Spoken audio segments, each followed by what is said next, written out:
They were teeing him up last fall at Peninsula Country Club in honor of a fallen comrade and champion golfer. A standing ovation. This gallery truly appreciates what this man has done.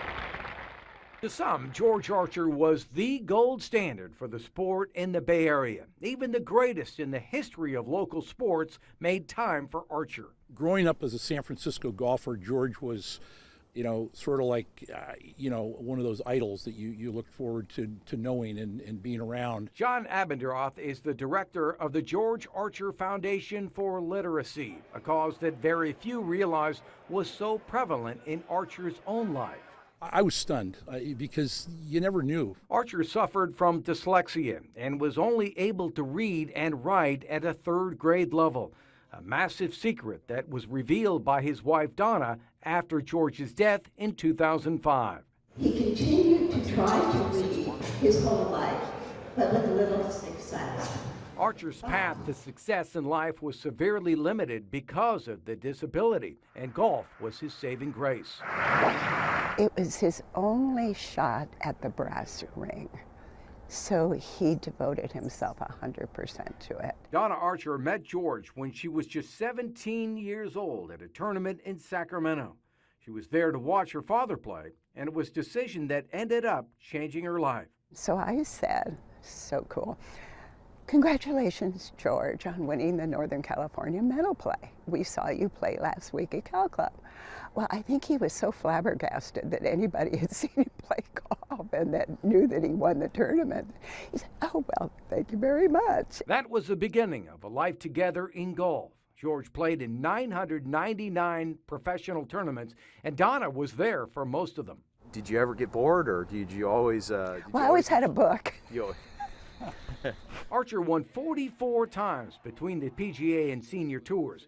His biggest haul, a green jacket in 1969. I'm amazed they have one my size. George had been sick all week. That's what most people don't know.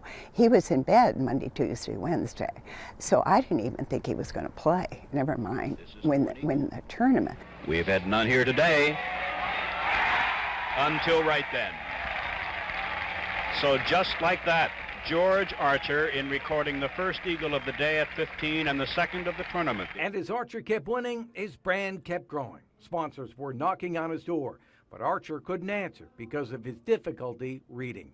Well, we had a script and we were trying to memorize it through the night, and then by the next day he was just wiped out, and he finally said to them, here's your script, I'm going to ad-lib. And it ended up taking like 33 takes to get the commercial going. It was pretty heartbreaking. So heartbreaking that Donna became her husband's business confidant.